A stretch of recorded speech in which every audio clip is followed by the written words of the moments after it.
Okay, welcome everyone, and we're having welcome and good morning and welcome to our Hoonko Service for today. A special welcome to Reverend Dr. David Matsumoto for joining us, give the Dharma message, and officiate today's service. The Hoonko Service commemorates the death of Shinran Shonin, the founding of our Jodo Shinshu tradition of Buddhism. It is among the most important observed by the Jodo Shinshu followers. So we will begin this morning's service. Please join in quiet meditation. George Clow will ring the bell to begin and end the meditation.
For the opening gatha in the Brown Book, page 126. It's Life of Shinran in the Brown Book.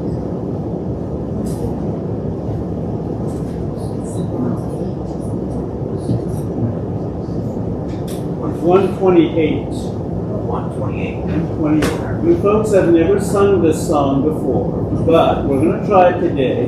Introduction is very short, and I'm not going to play it real fast. So hopefully, the hardest part is saying Matsu Wakamaru, which is the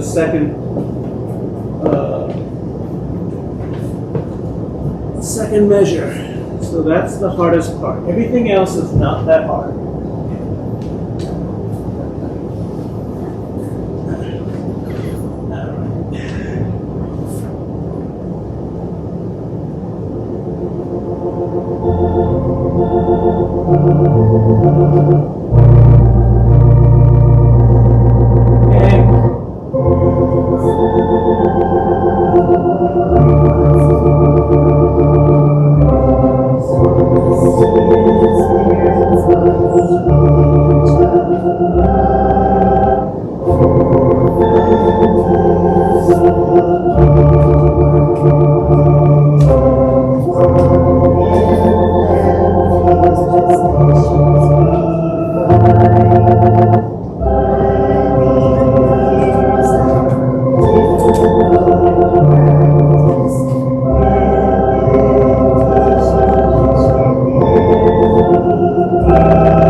Please remain standing for the three treasures in the purple book, page 8.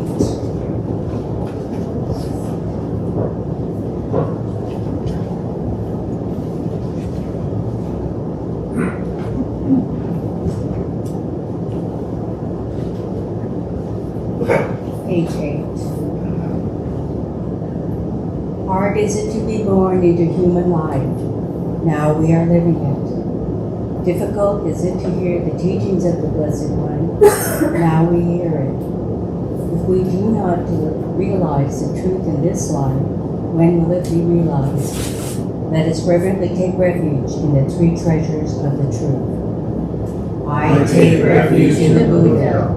May we absorb ourselves in the principle of the way to enlightenment and awaken in ourselves the supreme will. I take refuge in the Dharma. May we be submerged in the depths of the doctrine and gain wisdom as deep as the ocean. I take refuge in the Sangha. May we live in harmony in the great assembly as disciples of the Buddha and be free from all hindrances, becoming youths of true accord in the life of harmony, in the spirit of universal oneness, free from the bondage of selfishness.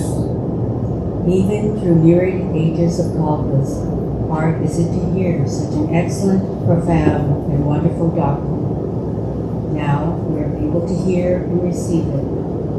Let us thoroughly understand the true meaning of Tathagata's teaching. Namo Amida. Namo Amida. Namo Amida. Namo Amida. Namo Amida.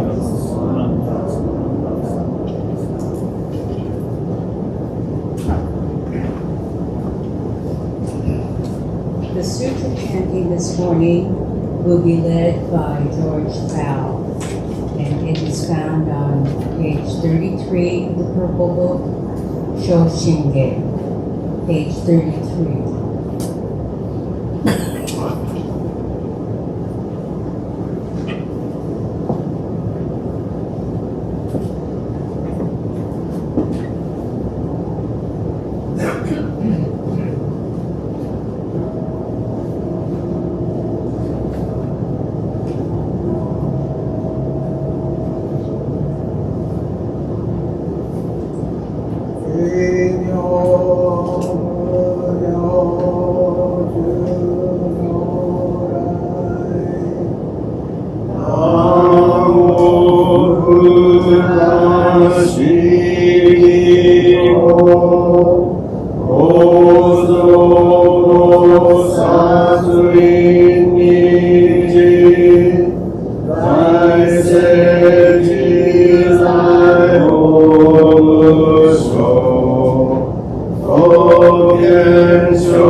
주가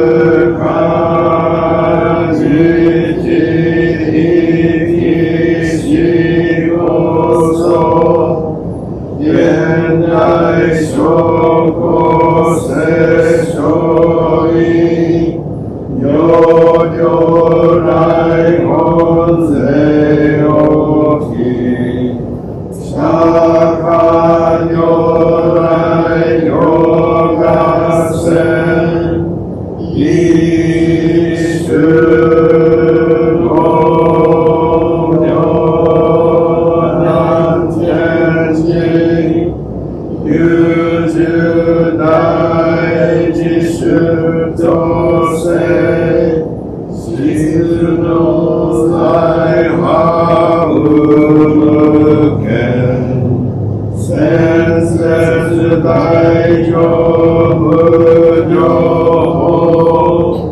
所感義事所安楽天智難行六六信行異行指導難億年未達仏本願次年即入吉上唯の少々如来語お法大偶然を天神菩薩の論説異名無下公如来月主から見信じ五世五所大誓願こういう本願力へこ異色群上昇一心異十九の大公開一百十内出世六四連下創世界即上信用法精進十本の人間人数有所知恩知をけ本師どんな両天使上皇南小菩薩来三度ルシ十上教本上宣教気楽法天神菩薩論修下合同因果現世願方言でこういうたり少女死因唯信心惑千本部信心法承知承知即涅槃一心無量光明の小主張回復形同社結晶の難所唯名浄土発入万全自力変言集円満徳語感染症三不三神経音言増末法滅道義 Ishozo akuchi guze shi'anyo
Other than to say, please everyone, read the headline article on the front page of the current issue of the Wheel of Dharma. Other than that, there is virtually no way to abbreviate or to condense the accolades and the career of Reverend Dr. David Matsumoto. This article sets forth an illustrious career of over 35 years, leading up to his recent and well-deserved retirement from the Buddhist Churches of America and the Institute of Buddhist Studies. Today, we are privileged to welcome him to deliver our Dharma message. Dr. Matsumoto.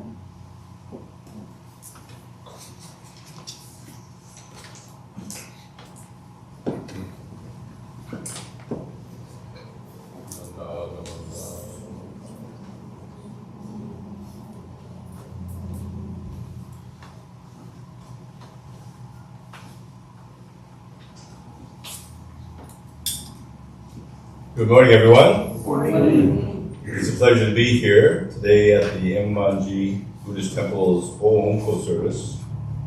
It's really, I would prefer to direct your attention to the headline article of the September Wheel of Dharma, where there's a feature story on Helen Shimizu of the Enmanji Temple, rather than my own. But I think I do appreciate the kind thoughts. And I appreciate the kind invitation to join you today for Hoonko. So I have an initial question.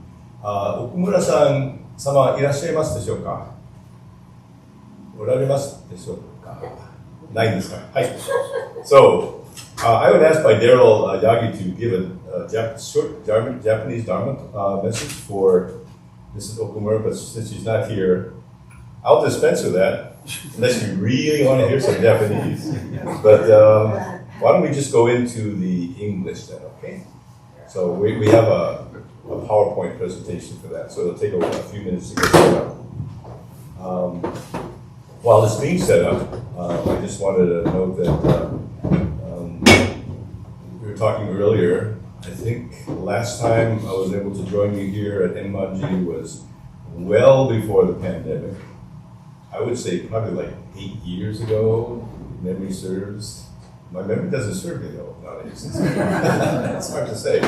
But it's always a pleasure to be here. I still recall the first time we brought a bunch of young, they're really junior YBA students who came to IBS for the summer youth program. way back when, in the early 1980s, I would say. And I have a very, very distinct memory of meeting at Shimizu. And she took us out to the apple orchard, the Gravenstein apple orchard, and we had some apples and she showed us around. It was just a wonderful, wonderful occasion. I'll never forget that. I think from that time on, Enmanji has just struck me as such a beautiful temple filled with wonderful people. And it's just a pleasure to be back here again after all these years. I'll try to do some more ad-libbing. So we do, near the end of this talk, I'll be introducing a song. That was part of my Dharma talk to Mrs. Okumura, but since she's not here, I'll still introduce it. It's a Japanese song, and so there are some lyrics in the back. I don't know if everyone got it. At the table where there's a sign-in book, there are some extra copies, so if you didn't get one, the Japanese title of the song is Inochi no Namae, which I've translated as the name of life. Does everyone have a copy? If you don't have one, please help yourself right now. This is a good chance.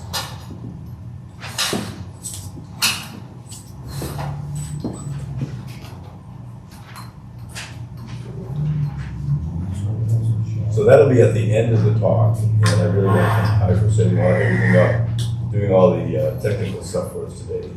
Really appreciate it.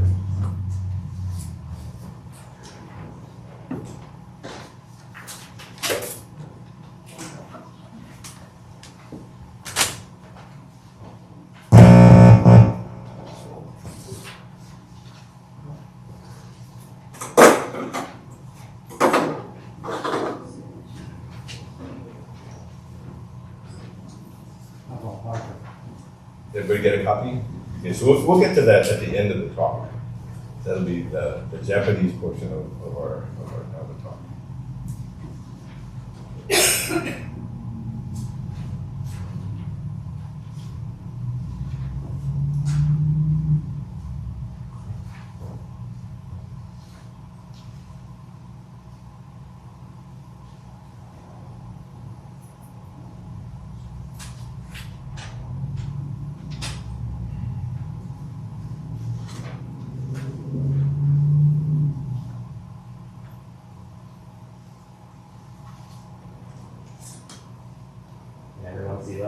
Yeah. Thank you very much. I really appreciate it. Okay, I think we're on the title page. So that's the service today is Goshoki Hoonko, and I'll explain what all of that means in just a second. But if we can have the next slide, we'd like to hear the words of Shinran Shonin from the postscript of his major work, The True Teaching, Practice, and Realization. So if we can have the next slide, please join me in Gasho. Hence, I am now neither a monk nor layperson. For this reason, I have taken the term Toku as my name. Namo Amida Butsu. Namo Amida Butsu. Namo Amida Butsu. Namo Amida Butsu. We have the next slide, please. So today we've gathered to observe Hoonko, which is a gathering of Nembutsu followers, to commemorate our founder, Shinran Shonin, and express our profound gratitude for his life and teachings. Ho-on is a Japanese word. It means to respond in gratitude to the benevolence received from Amida Buddha and our masters and teachers. The longer title, which is a very formal title, is Goshoki Hoonko. This literally translates to an annual service in grateful memory of Shinran Shonin, the founder of our school of Jodo Shinshu. All of that's packed into that one title.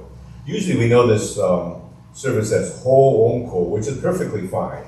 It's just from a very formal standpoint, the formal title is Goshoki Hoonko, because that indicates the service in memory of Shinran Shonin, the founder of Jodo Shinshu. If we can have the next slide. So Shinran Shonin, I hope that's on our slide. Shinran Shonin is the founder of our school of Jodo Shinshu, which means the true essence of the Pure Land Way. I think that's on the next slide. Slide 5, Jodo Shinshu, the true essence of the Pure Land Way. So I'd like to talk a little bit about Shinran Shonin and his teachings in the school of Jodo Shinshu by asking a question. Could I have the next slide? I hope the question is up there. The question is, what's in a name? All right, we're on track here. So, this is sort of a general question, but it's one we don't often ask ourselves. Because we think, okay, I have a name. My name is David Matsumoto. I know where it came from. We each have a name. We sort of leave it at that. Sometimes we change our names. But for the most part, our names are the same. And so we kind of leave it at that. But Shinran Shonin had a really, really interesting way of thinking about name.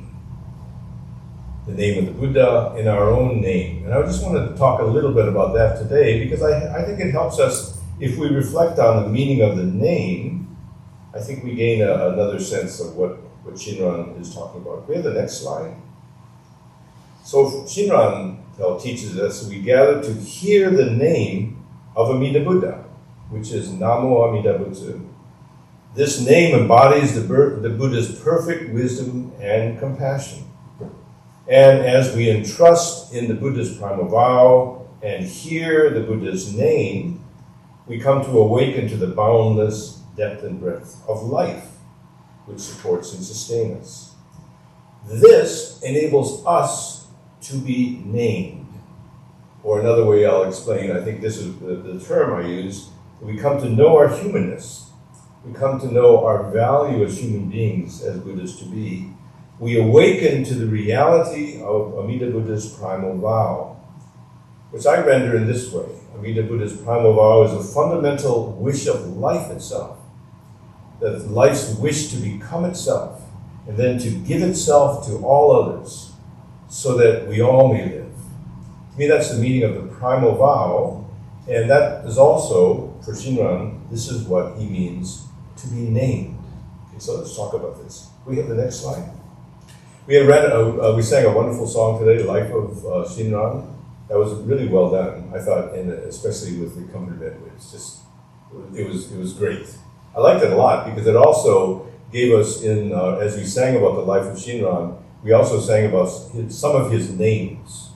And Shinran had many, many names during his lifetime. And we see actually his religious path, his spiritual path, was often expressed by the name that he had. So he had 7 names. First was his birth name, Matsuwakamaru, or sometimes Matsuwakamaro. Okay, this was chosen by his parents. In the song, we're also taught he had a priestly name, Hannen, which is a Buddhist priestly name presented to him by the master Jien of the Tendai school.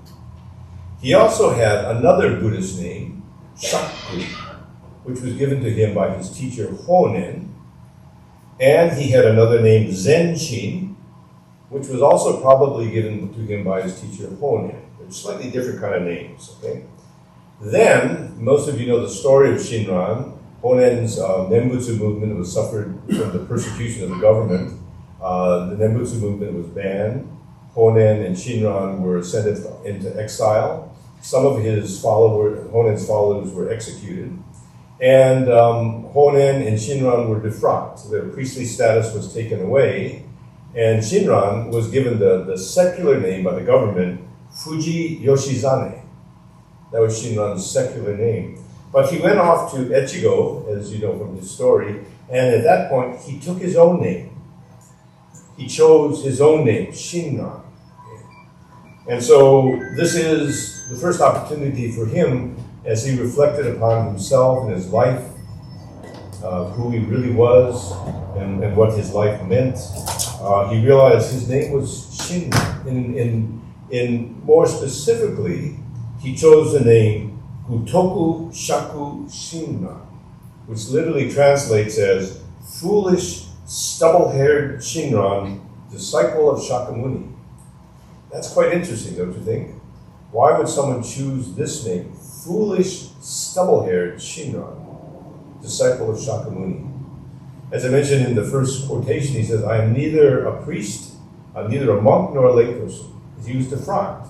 He was not a layperson, he was not a monk anymore, but still he wasn't just an ordinary layperson because for him, his whole life was filled with the Nembutsu. His life was filled with this joy of the Dharma. And so he wasn't just a regular, ordinary person. So he said, I'm neither a monk nor a lay person. For this reason, I've taken the word toku. Toku is stubble-haired, which means someone he's not clean-shaven like a monk, but he doesn't have a full head of hair like a layperson. He's sort of neither a monk nor a layperson. But that was Shinran's true name. And that's how I'd like to explain it today. He took his true name, Butoku Shaku Shinran. As he says, thus I am neither a monk nor a layperson. For this reason, I have taken Toku as my name. May we have the next slide? By doing this, Shinran finally realized his true name as he realized his true self, that he was this foolish, stubble-haired person, just an ordinary person, nothing special, nothing fancy, a person who deeply entrusted in Shakyamuni and all the Buddhas. And in so doing, he realized his humanity. He came face to face with who he really was as a human being, the value of human life. And through his name, he then reveals to us, through his life and teaching, that we also can do the same. We also can realize our true names, realize our true lives. Shinran teaches us to say the Nembutsu, Namo Amida Butsu, and entrust in Amida Buddha's great vow, the wish that we may all realize enlightenment. And we do so throughout our lives, each and every day of our lives, at every time, every moment, every circumstance. And as we do so throughout our lives, we come to hear the name of the Buddha, which is Namo Amida Butsu. And we know that Namo Amida Butsu is the Buddha's real name, the Buddha's name that is presented to us, given to us, the name that the Buddha calls to us, making itself known as Namo Amida Butsu. And as we hear that reality, we come to awaken to our own reality. That's what I mean by name. Okay, a lot of stuff. We'll backtrack a little bit. Okay, let's backtrack. And let's first of all think about what is a name. Again, we all have names. We seldom think about just what a name means. So could I have the next slide? So what is a name? I think you're all familiar with William Shakespeare's play, Romeo and Juliet. There's this famous dialogue that takes place on the balcony where Juliet says, Romeo, Romeo, wherefore art thou Romeo? And this is a scene in which the two lovers are, they're desperate. Okay? Juliet comes from the Capulet family. Romeo's from the Montague family. They're constantly feuding, constantly at war. Okay? And so the poor lovers, Romeo and Juliet, are also being torn apart. So Juliet is calling out to Romeo, Romeo, Romeo, why don't we get rid of our names? I will get rid of my name as a Capulet, you can get rid of your name as a Montague, and then we won't have to live within this conflict of our families. And then she says, what's in a name? That which we call a rose, by any other name would smell as sweet. That's a very famous line that we're all familiar with. What's in a name? That which we call a rose, by any other name would smell as sweet. Again, here, Juliet is urging Romeo to renounce his family name, and she's doing so using a logic that's very, very familiar to us. The word is conventional. It's an ordinary kind of logic. Her logic is, a name is just a name. That's all it is. It's just a word. It's just a label. A name is not the essence of a person. It's not the real person. They could change their names. They could renounce their names, Capulet and Montague, and they would be the same person. So this is a very kind of what we call a conventional form of logic. That is, it goes like this. Can we have the next slide? There's a thing. It's round, it's red, it's sweet and juicy. We give it a name, we call it apple. But what if we were to call it a banana? Or a carburetor? Or a dingo? Would it taste any differently? No. Its taste, its smell, its quality would all remain the same no matter what we call it. And so we use this logic, and so we say a name is different from a thing that is named. A name is just a word, it's just a label, it's not the essence of a thing. And then we apply the same logic to people. Okay? A name is not the same as a person. We say it's not the essence or quality of a person. If I'm a bum, then I'm a bum. Even if my name is David or Henry or King George or Apple, I'm just a bum.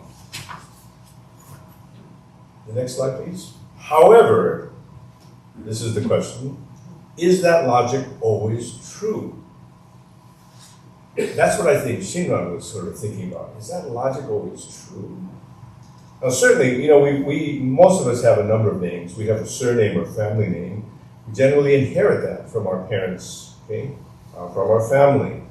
And most of us keep that name throughout our life unless we change it with marriage, or we change it through a name change, or we renounce it, just as Juliet would have the two star-crossed lovers do. Okay? So generally, our family name we keep throughout our life, but that's pretty much it. However, when you think about a family name has meaning, it has history, it has a legacy and significance. I was talking about today, the first person I met here at Enmanji some 40-some years ago was Pat Shimizu. And now Pat Shimizu and her legacy and her work live on, and her children and grandchildren. Just, the Shimizu name continues to be important and significant at Enmanji and throughout your lives, as many other names, your other family names as well. So the surname or family name is something with a legacy. It has a history, and it may be something that we try to live up to. We try to be worthy of the significance of our family name, and many of us find that we fall short. As for our first name, that's usually chosen for us by our parents, for the most part. And so maybe our parents just liked the name. Maybe it was the name of a movie star, or of a singer, Elvis. Maybe my name should have been Elvis. Or maybe it was the name of a family member, a grandparent or parent, or maybe it indicates the birth order of a child, like Ichiro, the first son. Maybe it was a popular name at the time. So I just looked it up in 2024. The most popular babies' names are, for girls, Olivia, Amelia, Emma, and Sophia. Nice names. Do we have any how about for boys, it's Noah, Liam, Oliver, and Elijah. Also nice names. But it changes, it changes over time. Or we may get an unusual name chosen by our parents, such as, so a lot of celebrities like to choose unusual names for their kids, like Apple, North, Air, Stormy, Sparrow, Blue Ivy. Those are all kids' names. So, both a family name and a first name have significance in that regard, okay? And in some sense, the first name, our first name, which is chosen for us by our parents, it embodies their hopes and dreams, or their wishes for us. So for instance, the name David is a biblical name meaning beloved. So I think they were hoping to be a loving, beloved child. Little did they know. So there's a lot in name. That's the conclusion we come to. A name is not just a word, not just a label. There's a lot of meaning in there. When we think about it, it means a lot, okay? Also, there are some people who claim the name that we have impacts a person's personality. That a name may be sort of a badge. It has information about our class or about our education or ethnic origin. Or maybe people say sometimes our names cause us to be treated differently by people. Sometimes names that are hard to pronounce or sound too exotic, are frowned upon by some people, and people are affected negatively. Or some people even claim that a name could have an influence on our own choices in life. And so I read a lot of articles where they say there are a lot of dentists named Dennis and a lot of lawyers named Lauren. I have no idea. I read it on the internet, so it must be true. So, I think if we go to the next slide. I think I skipped a slide. Huh? Slide over here. Around the impacts of a person's personality. Okay, next slide then. Sorry, I skipped a slide. Pardon me. So, if we really think about it, what does a name mean? Let me ask some other questions. What value does a name have for us and for our family and loved ones in the world? What does a name signify? What does it tell us about a person?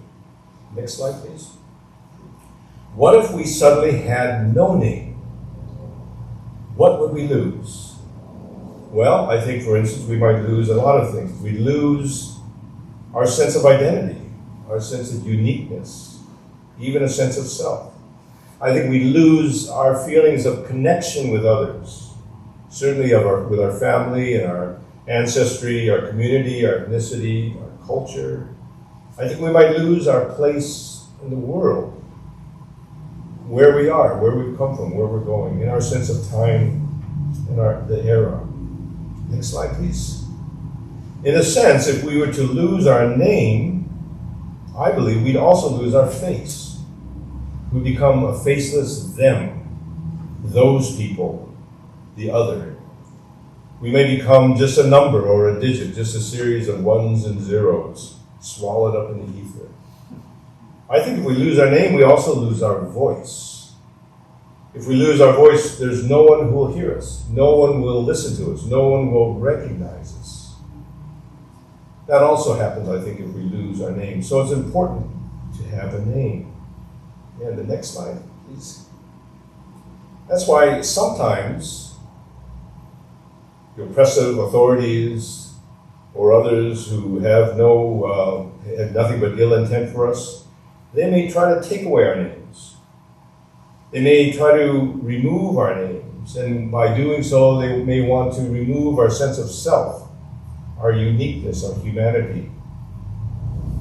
But I think more often is the case, I believe, is we are the ones who let our own names slip away. We let the significance of our own names just disappear. We may go through life not knowing who we are, not even questioning who we are. We may go just through the motions of life, living out life day to day, without thoughts, without self-reflection, without hope, without joy. We may let others determine and decide how we should think, or how we should act, or what we should do, or what we should be. We just let other people give us our name in a way. Or we may lose our sense of identity with others, our place in the world, just by not paying attention, or being oblivious, or not caring. And so there's a danger that we will lose our name. Next slide, please. So I would like us to consider this idea that when a person is able to take his or her true name, then she or he is truly able to live. By taking our true name, by understanding and assuming and embracing our true name, we're for the first time truly able to live. When a person is able to be truly named, that person can be known for who she is or he is, who she's been, has been, and can be. That person can be recognized and seen and heard. And that person can be living a life that is known, could be known and shared and enjoyed and experienced and learned from. And then it might be said that person has taken his or her true name, has become her true self, and can come to live his true life. Let me give you an example of what I mean by this. Okay, next slide. I think you're all familiar with Nelson Mandela. Nelson Mandela was a very important historical figure who led the fight against apartheid and inequality in South Africa. He was, I think, a very important historic person. He had a life of courage, a life of love that will influence countless persons for years to come, much like Gandhi or Martin Luther King before him. Next, please. Next slide. Nelson Mandela's story is one quite interesting. He was born on July 18th, 1918. His birth name was Ryoe Lala, which I'm just having trouble pronouncing, Ryoe Lala, which translated roughly means troublemaker. So he was a troublemaker as a young man. But he also had a number of other names. The next slide, please. He was active in political activities against the South African government And for that reason, he was arrested and imprisoned for sedition. He was sentenced to 27 years in prison. And during that time, his name was taken away, and he was given the number 466/64.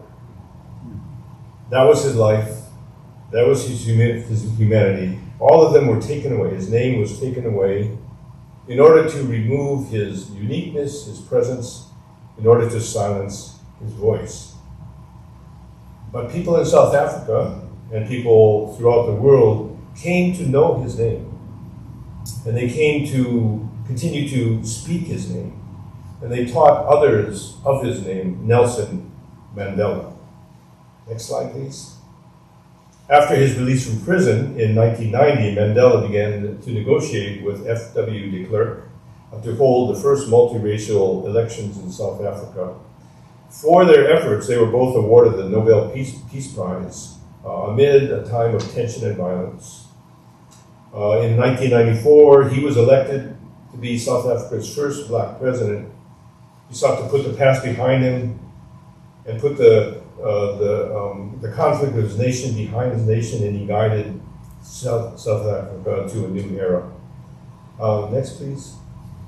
There was an iconic moment, a unifying moment. At the time, there was a rugby team, the Springboks, which was identified with the white population. It was beloved by whites and despised by blacks, and they wore a very familiar green jersey.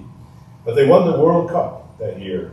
And so Nelson Mandela wore the green jersey of the Springboks to much criticism from people in the black community. But he presented it to the team captain and completely stunned the crowd, which then came to erupt in cries, "Nelson, Nelson." His rejection of vengeance led him to assume roles that led from freedom fighter to prisoner to world symbol of the struggle against racial oppression. Next slide, please. In his later years until his death, Mandela came to be known as Tata, or father, or simply as Madiba, which is the name of his tribe, a person of great honor. So through his life, through his aspirations, through his continued hope and activity, Nelson Mandela regained his name and his humanity, and it became a great beacon of equality and reconciliation for all people in the world. That's an example of what I mean by we can lose our name can be taken away from us, or we can regain our name. Okay?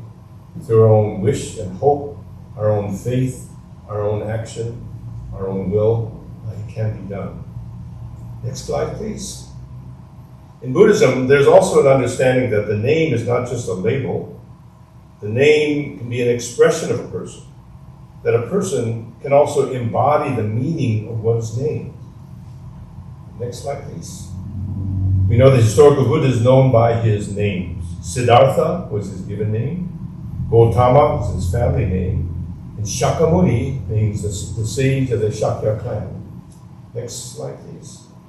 Moreover, the Buddha is often referred to by 10 epithets, which express the characteristics and the meaning of his enlightenment. Such as Tathagata, I think which most of us are familiar with, Nyorai, one who has gone to or come from thusness, Arhat, one worthy of almsgiving, Samyak Sambuddha, fully enlightened, Vidya Karana Sampanna, one having wisdom and practice, Sugata, the well-gone, Lokavid, the knower of the world, Anuttara, the unsurpassed, Purusadamya Sarati, the tamer of men, Shastadeva Manusyana, the teacher of gods and men, Buddha Lokanatta, Buddha Bhagavat, the enlightened one, the world-honored one. So there are many names given to the Buddha, all of which give expression to the core of the Buddha's enlightenment, of wisdom and compassion.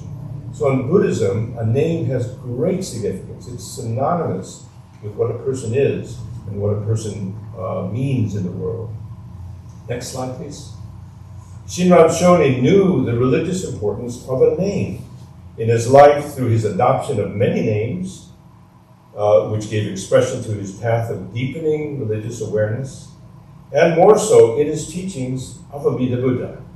Amida Buddha is the Tathagata of immeasurable light and life, Amitabha, Amitais. Amida Buddha is the dynamic working of enlightenment. Have the next slide, please. This is a quote from one of Shinran's works called Notes on One's Calling and Many Calling. I won't read the whole thing, but he says at the end, compassionate means. Okay? Compassionate means, that means wisdom unfolding as compassion. It refers to manifesting form, revealing a name, making itself known to sentient beings. It refers to Amida Buddha. Next slide, please. I think what Shinran is saying is this. Wisdom, the wisdom of the Buddhas, that surpasses all regular, ordinary thinking, that sees the fundamental oneness of all beings, that wisdom unfolds as compassion that reaches out to ignorant, unenlightened beings to teach them and guide them and bring them to enlightenment. Formless enlightenment takes form. Or in other words, as Shinran says, it names itself. Enlightenment names itself. That name is Namo Amida Butsu. It reveals itself as a name, which is Namo Amida Butsu. And it is a voice that calls to us, Namo Amida Butsu.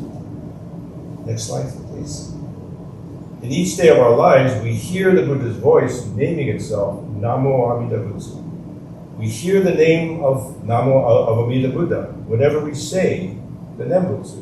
When we say Namo Amida Butsu, we hear the name of the Buddha calling to us, embodying the Buddha's perfect wisdom and compassion. We awaken to the reality of Amida Buddha's primal vow, Buddha's wish for the world, basic wish of life, as I mentioned, which is to become its true self, and then give itself to others so that they may live. And as we trust in the Buddha's vow and hear the Buddha's name, we come to awaken to the boundless depth, breadth of life which supports us. Next slide, please.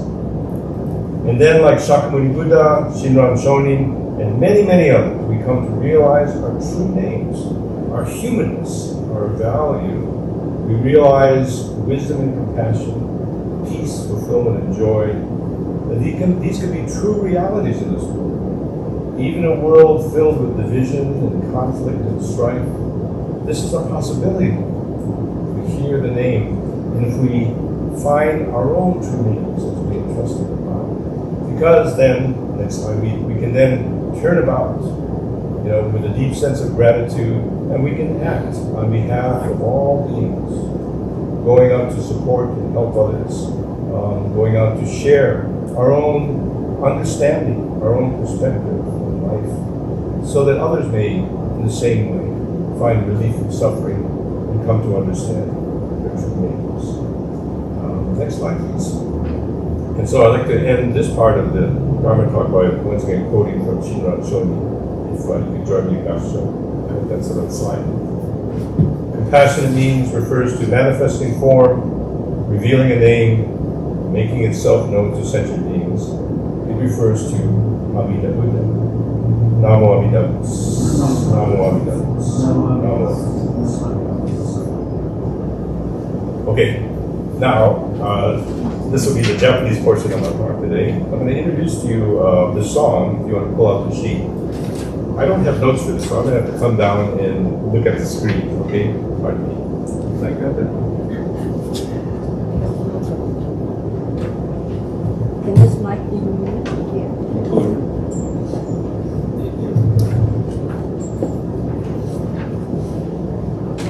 Okay, thank you. So, I'll sit down with you.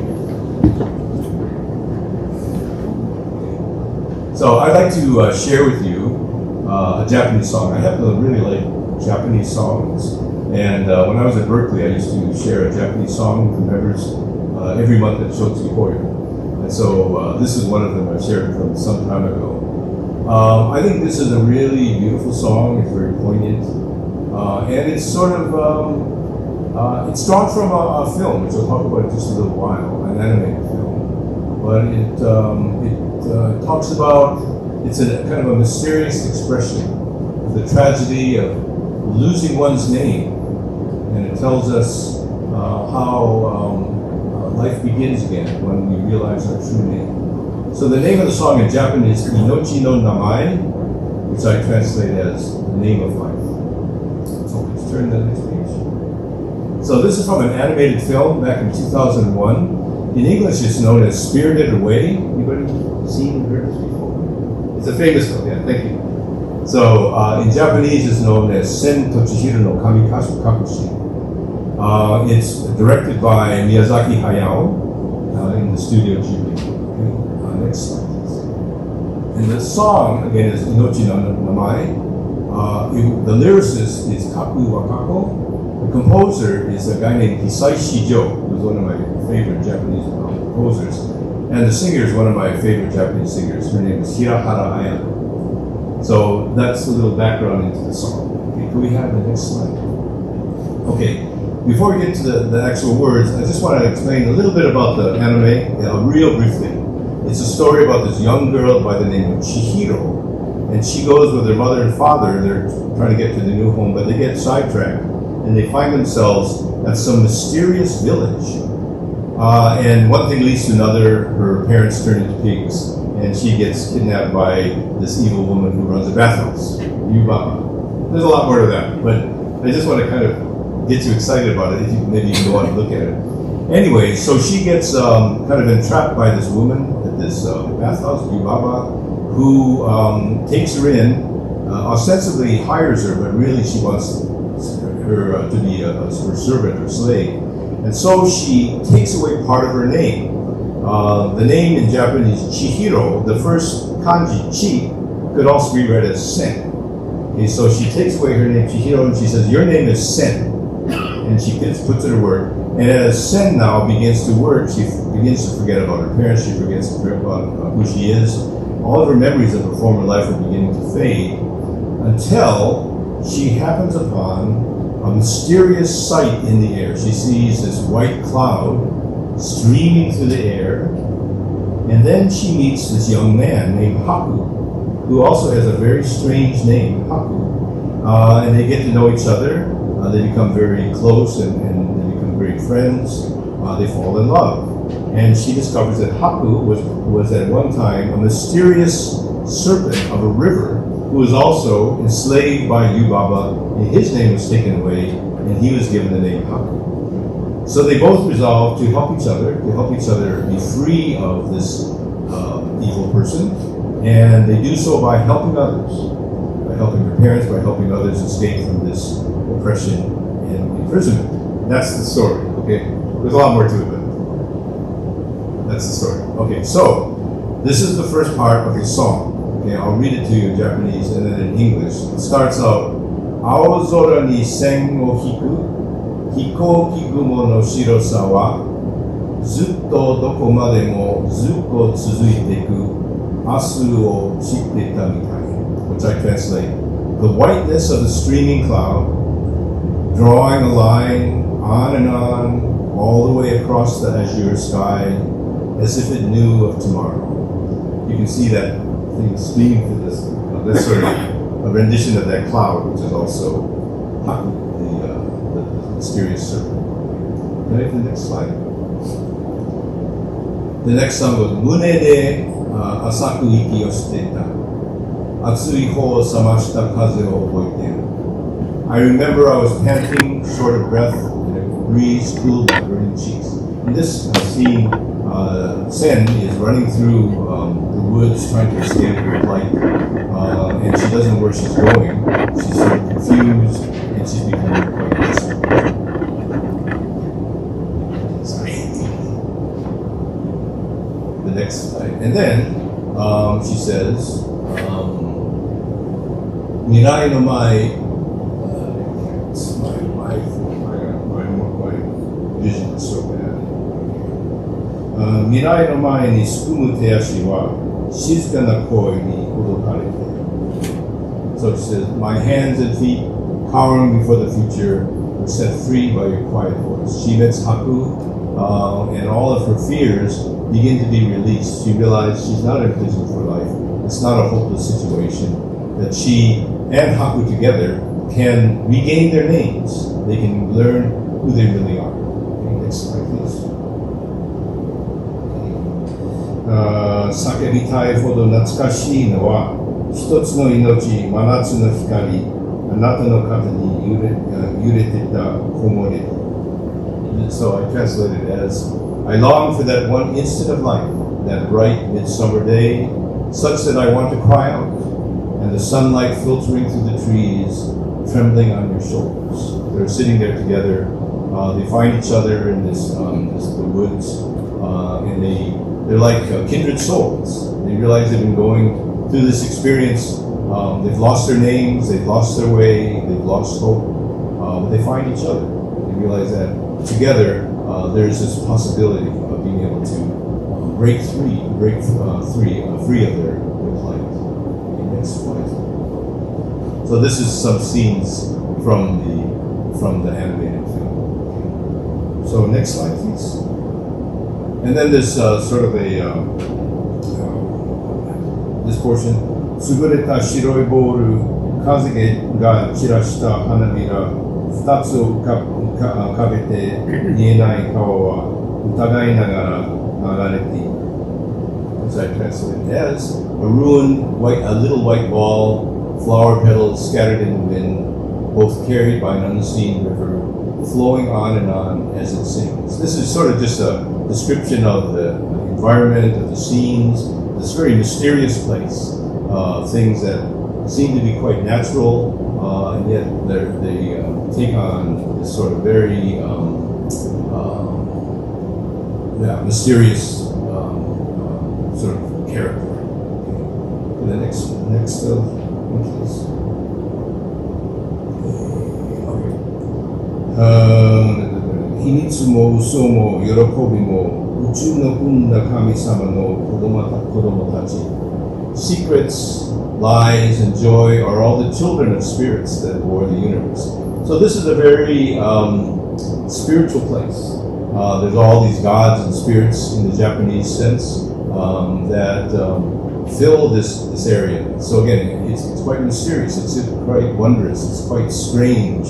She runs into all these mysterious beings. That being that's sitting next to her is called No Face. So it's something without a face. Okay? So the next one, please. 未来の前にすくむ心がいつか名前を思い出す。So my heart, cowering before the future, would one day recall its own name. So now things are beginning to change. She's met with her kindred spirit. They realize that the life of confusion, of heartache, pain and suffering that they've been experiencing does not have to continue on that way. That there's another path. There's a way in which they can become liberated from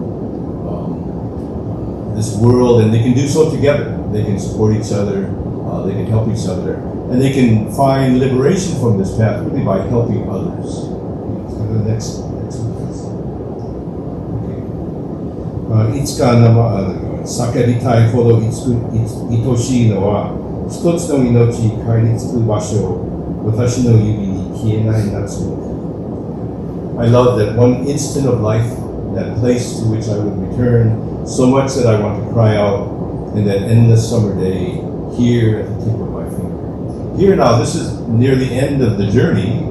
She's looking back upon this experience she had in meeting Haku, of coming to this realization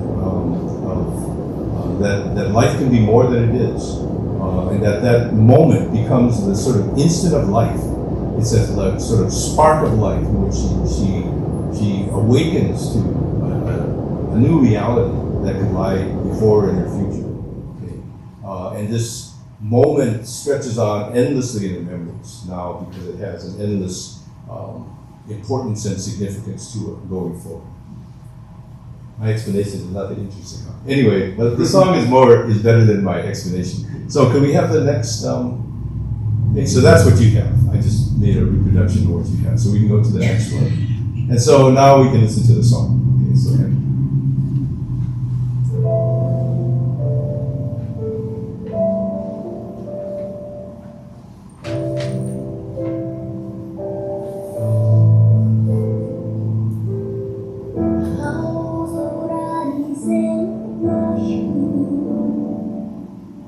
She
Thank you very much. Nice song, huh? So we end this Hoonko Dharma talk with Gassho. Please join me in Gassho as we say Namo Amida Butsu together.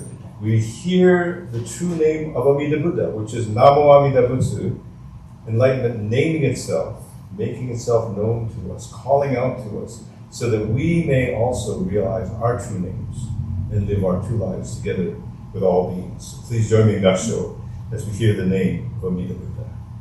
Namo Amida Butsu, Namanda, Namanda, Namanda, Namanda, Namanda, Namanda, Namanda, Namo Amida Butsu, Namo Amida Butsu, Namo Amida Butsu.